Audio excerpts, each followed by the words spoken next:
if you do this correctly, I mean correctly is not the right word, maybe if you do it the way that I'm doing it, you'll notice that at the end of the day, all the rake lines itself will be very kind of pretty to look at. If it's following a flow that's already there. Okay? So this one is very good for truing out big shapes. So you don't get like, you know, big lumpiness like this. You can get rid of this very easily simply by just raking it. And don't put a lot of pressure on it. Just let the tool do its thing. Just, you know, just subtract what's not on the surface and slowly even it out for you. And then when you get into areas like, okay, I want to curve this a little deeper, you can choose different size round rakes, these are also two of my favorites. For the first, like I want to make this deeper and curved.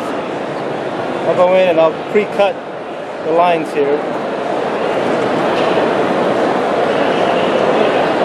And then after that, same technique.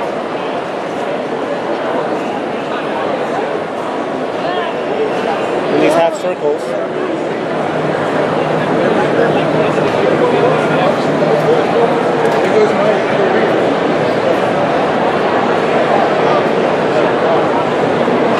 Yeah, always go with the flow of the forms. Don't try to force it in a different direction, because what you do is you'll remove and ruin the shapes. So go with it. Treat every plane like little hills, right? When you get to the top, you go a little lighter. When you get to the bottom, you go a little heavier. Try to feel your sculpture as much as you can. And then when you get to smaller stuff, you can even go.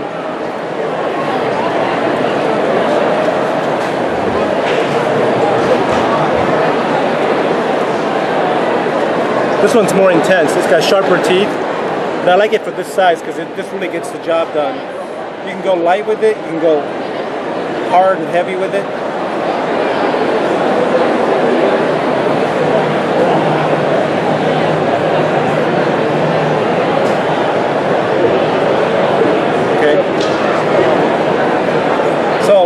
Basically, these are just really great for shaping. They're very rudimentary tools in terms of the process. These aren't finishing detail tools. These are sort of the first step in shaping. The shaping is very important. When you do a sculpture, form is everything. You can do a beautiful form with no detail, step back 10 feet, it looks beautiful, right? And then you just matter filling the detail. If you do a sculpture with terrible form, you do beautiful detail, you walk back 10 feet, it looks like a terrible sculpture. So remember, always make sure the form reads really well. Always step back. Always keep rotating, keep looking at it in different lights and stuff, and stepping back. It'll give you a better perspective of what you're doing. Sometimes I even take photos of it.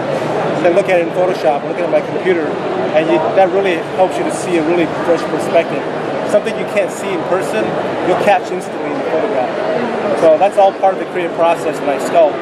I don't just do it, get done. I do it, take photos, I can look at it, come back, you know, and really try shifting a couple of things. I'll come back and I'll change it, like that.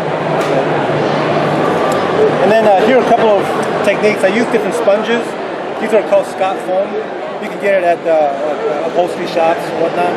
And also makeup sponges too. They sell makeup sponges. So this is a very coarse one and this is a lighter one. A lot of times too, when I sculpt, I'll use this to clean up the forms. And they work very much like sandpaper, except they're very soft. So they won't destroy your sculpture. What they'll do, you'll be able to conform the shapes.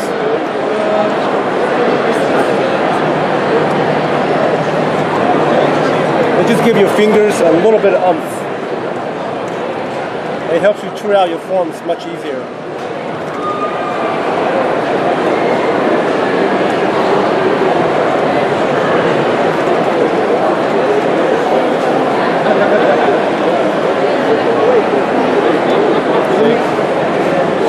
A little bit more you get that way. When you get into doing details like this,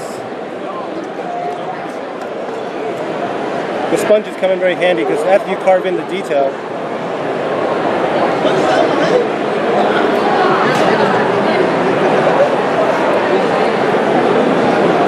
you can literally take one of these sponges and then go against the grain of the lines, go with it, and then against it. with it, against it. You see how it cleans up your lines very quickly. So this applies on any scale, large wrinkles, small wrinkles. So you notice how rough this is right now? Right? Notice how rough this is right now? I've just kind of carved it in. Now with this, the finer sponge, maybe I just put this slide over. Timing for the next few minutes, Bill Mosby's Devils and Rejects. Has anyone heard of the Devils and Rejects?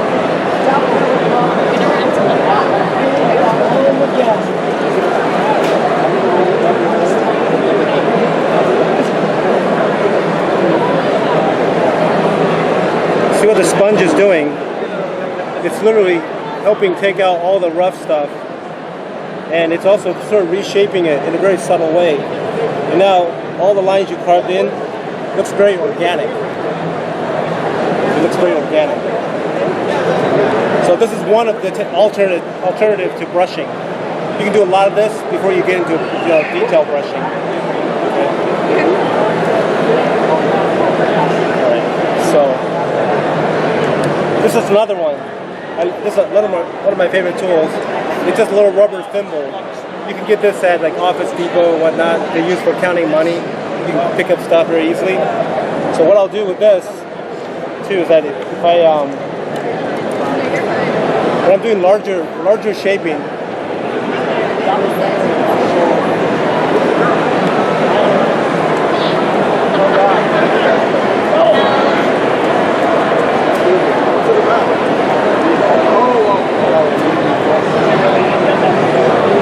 this one's great for just cutting in and getting all that roughness out. Another example would be, let's say this. You see how rough this is? And I want to start shaping it.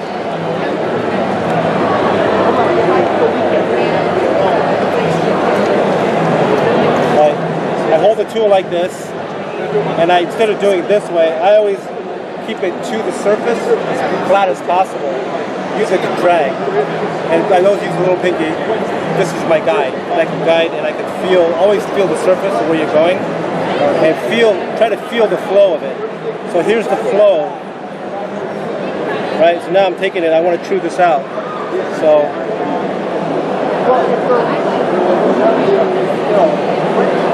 and always crisscross. This way. And then these kind of half circle this way.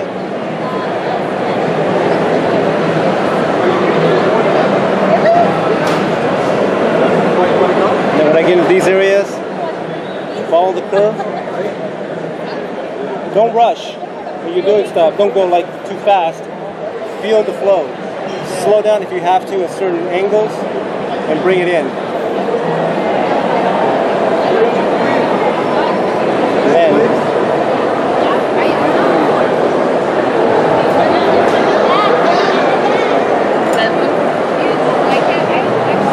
see how I'm changing pressures? I go with this just to smooth out. When I get to here, where I want to go a little bit deeper, I change pressures. And I go in there and I take it out that way. And then I come back again and I soften it up. Okay. Once you get the basic shapes of what you want, this is where this comes in. This thing's great because it has a lot of texture, it has a lot of grab. Here, go ahead and like rub your finger on it.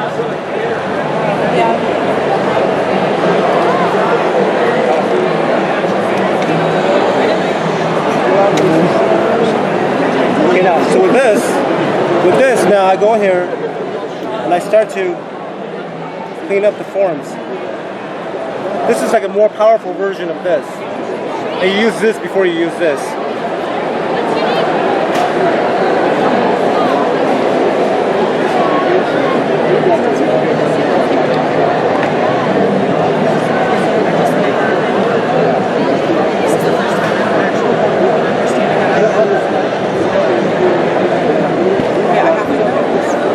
And then a lot of times before you pre-texture something, you can use this, push in, and you can move it in directions you want.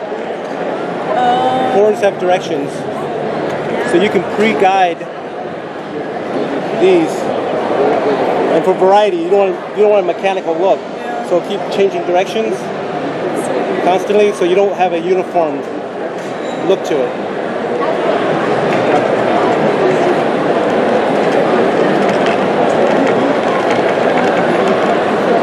See, once you break that up,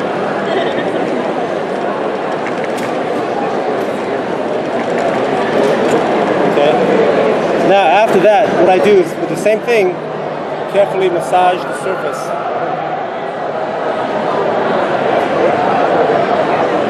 Very, very lightly. You see what's happening now? Yeah. I'm creating a lot of little bumps. Raised bumps are real pain in the ass to do. And there are some really complex techniques to do it. But if you're in a real hurry, this is a good alternative shortcut to get pretty decent results. Okay? And then if you get something that's too uniform, break it up again. Twist it a little bit, break it up, and then go back in and just very carefully massage it. So when you're working with Chavants, and let's say you're using this tool, would you ever use alcohol to help break it up and soften it, or do you just do it dry? Yeah. This is for monster clay. I use a mixture of 99% alcohol and terpenoid. Terpenoid's great because it's oily enough; it'll cut this very easily. But then there's enough alcohol, it'll evaporate completely. It won't leave any residue. So it's a process. I'll show you how this works too. So you can see now, this is one way. If you take the time to do it more precisely, you can get very good results to go in and start doing additional texture to do skin pores and stuff. Right? Okay. So that's one thing. I'll show you some how I do some of the wrinkles.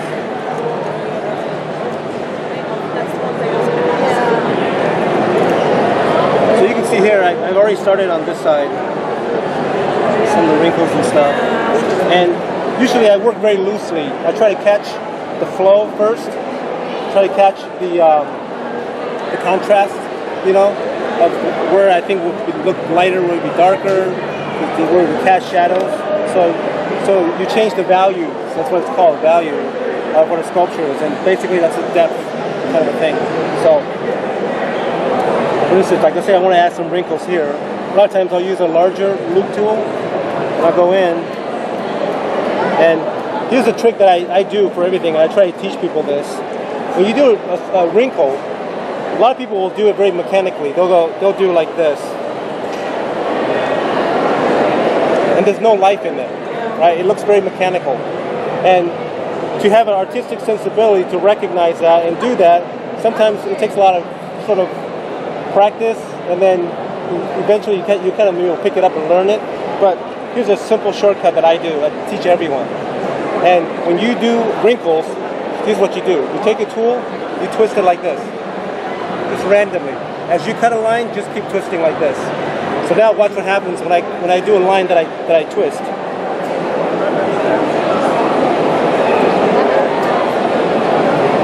See what happens? These are just straight lines. But because I twist it, now I am just randomly changing the value. I'm changing in the actual shape of this, so that when I go in and try to smooth it out,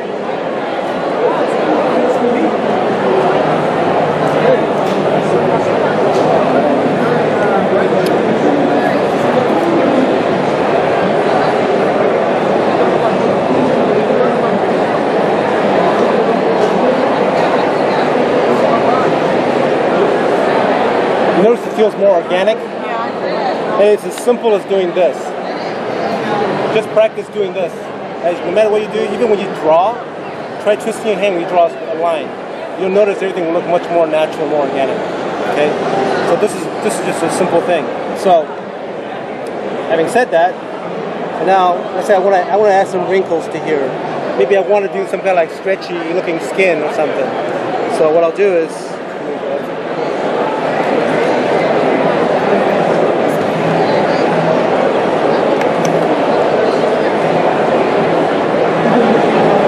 the larger tool, I'll decide, okay, you know what, I want to do a direction like this. And just kind of move it down. I want to do a little bit of stretchy skin into here.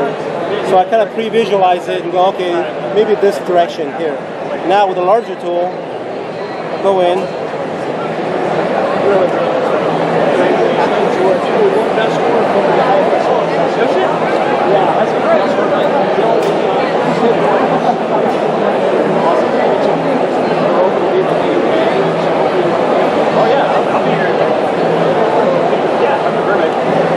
Now the twisting makes the line very natural.